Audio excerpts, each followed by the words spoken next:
If you're a parent, gather here.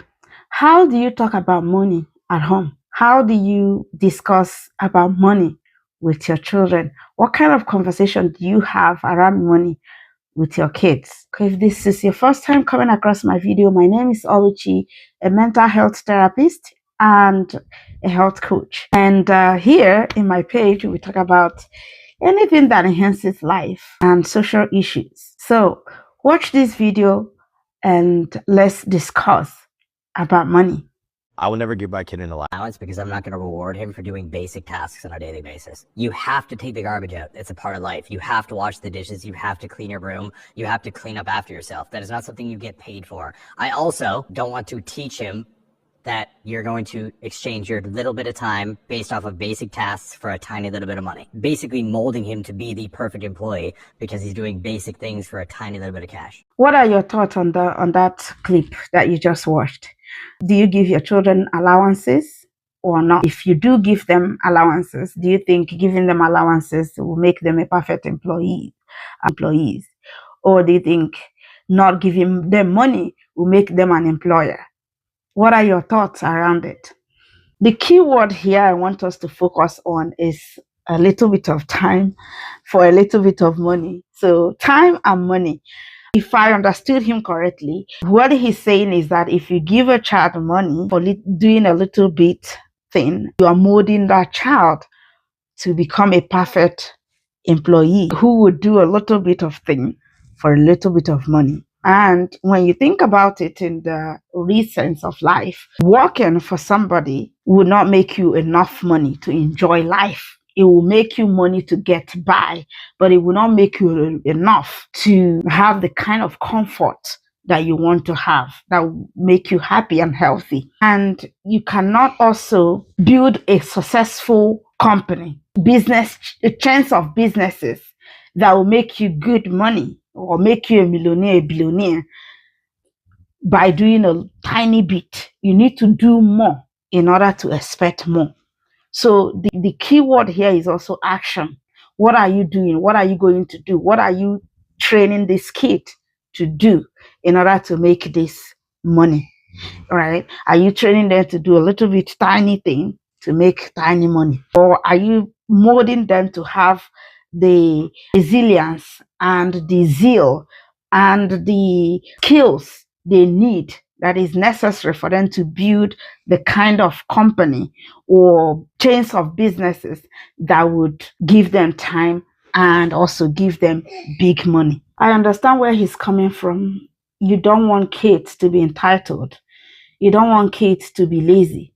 You don't want kids who would lack skills.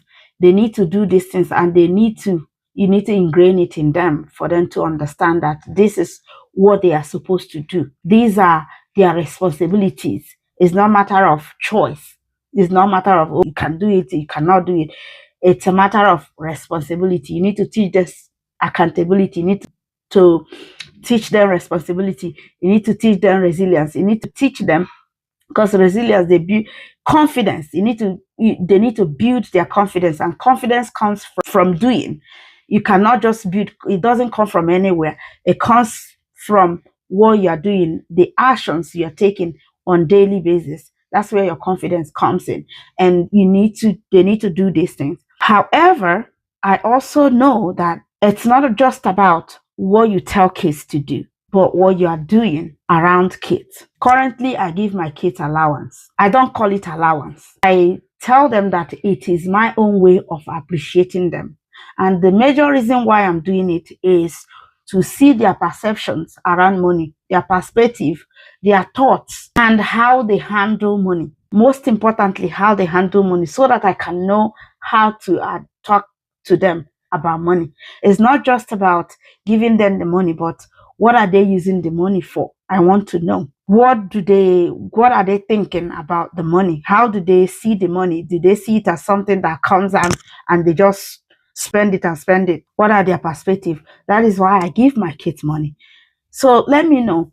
Are you giving your kids money? Why are you giving them the money? What are the conversations that this money you are giving your kids are springing up?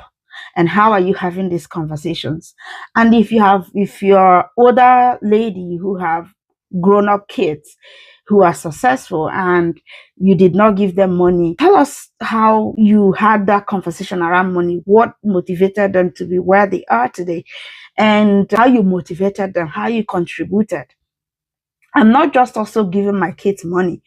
I am also doing things that I want them to see. I want to model to them. Right? There are things that I have started doing that if I want them to be confident, I want to show it. I want them to see me coming up out confident. Right? So another thing is also, what are you exposing these children to? What are you exposing the kids to? What kind of information are you exposing them to? How do you have discussions around money? Right? Most households don't have conversation around money or how money is being made. What kind of information are you exposing them to? Because or also environment. The environment we are exposed to actually have direct influence on our perceptions. What kind of environment are you exposing the children to? What kind of information are you exposing them to? Because also information that we are exposed to also influences our perspectives, right? If you are not exposing children to businesses, exposing them to people that have businesses, and you're not doing businesses yourself, you're not talking about how to create chains of business, how to create businesses that will give you time, because that is the key word here, time and money, enough money to enjoy life to the fullest, and also enough time, because there are people who makes a lot of money but they do not have that time because they are tied to their business, right? Again, going back to Rich Dad and Poor Dad, 4 quadrants, if you have read that book, and then you will know that there are people who, because they make good money but they are tied to their business, without them their business cannot function, right? What kind of information are you exposing the children to? This is also another thing. Majority of us today lack the confidence and the skills to even start pursuing business because of the knowledge that we are not privileged to have when we are growing up. And now also it's very difficult, because if you are not exposed to these informations on time, it is very difficult for you to learn them as an adult. It is difficult for you to unlearn some certain things, which is why most of us are stuck, because we can't unlearn and relearn things that we learned from our childhood. We learned from people who did not have experiences, people who did not have the zeal, people who did not even do much. And for us to want to do more and also expect our kids to do more or expose our kids for more, we need to also relearn and unlearn. That is, if you're also having a conversation around owning a business with your kid, what kind of business are you talking about? Are you exposing them to? Are you also talking about time and then money? Are you talking about businesses that will give them freedom, businesses that will give them time to enjoy the money? Or are you talking about businesses that will make them a perfect employee, business that will not give them time to travel, right? The businesses that is tied to their time, and they cannot, once they are away, the business would not function. I'll give you an example. When I was working as a nurse in Nigeria, our clinical director was the owner of the hospital. He was never away from the company. And the 2 times that he went away during my time there with them, the business was almost non-functional, because the things that he was the only doctor, only registered doctor working in that hospital. And there are cases that nurses are not allowed to handle, that we cannot even handle because we don't have the expertise to handle it. So those cases, when those cases comes, which are the cases that actually make more money, we will turn them away. We will tell them that the doctor is not on seat and they have to go to another hospital. And he was losing money in that aspect. And even though he was making a lot of money, he wasn't able to enjoy those money because he didn't have time to himself. He could not enjoy time with his family, his wife and children. He could not spend time with them. The only 2 times he went away, one was when he was sick and he needed to go to another doctor to check him and treat him. The second time was when he went to one religious function, which he spent only a day. And the hospital was almost non-functional because anybody that comes with critical case, we need to tell them to go somewhere else, right? And this is when somebody is thinking about, I want to be my boss, but not thinking about how to make money with their knowledge and also have time to enjoy that money, right? Making them a perfect employee to their business, right? So if you have read the book Rich Dad and Poor Dad, and understood the 4 quadrants, you will know that this makes this man a perfect employee, not really a business. But if he had thought as a businessman and acted as a businessman, what he could have done or what he can still do now is employ more people. How can I employ other doctors to work for me? How can I get more nurses to work for me? How can he also open more branches, right? Because also the capacity that we were seeing was almost burning him out, was also leading him to burnout, right? Because it was too much. How can he open more branches of that same hospital with that same name and then employ other capable hands that will manage it, and employ not just one doctor, but employ many doctors so that there could be rotations?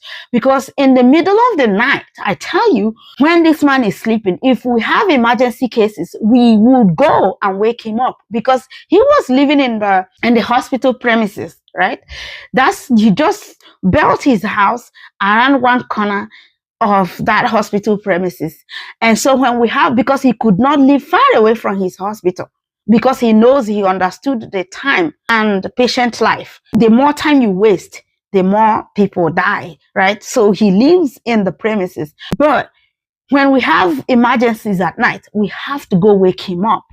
So that is not running a business. That is burning yourself out to the point where you could not. And also, imagine what will happen if this man dies. His children will not have anything to inherit, right? Because he did not envision a business, a legacy that he could pass to his kids, except if one of his kids becomes a doctor and still run it the way he's running it, or change strategies on how to run this business. So this man, if he dies, the company dies.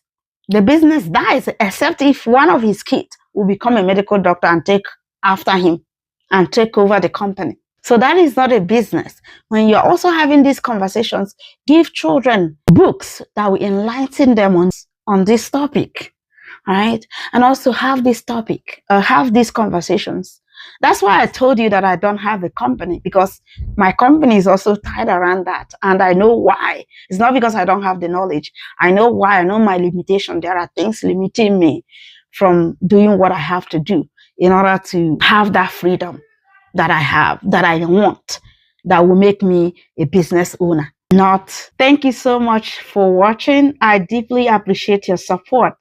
And please follow me, like, comment, and share my videos to other people you think this would benefit. And thank you again for doing that. And bye-bye. Until next time, love and kisses. Mwah.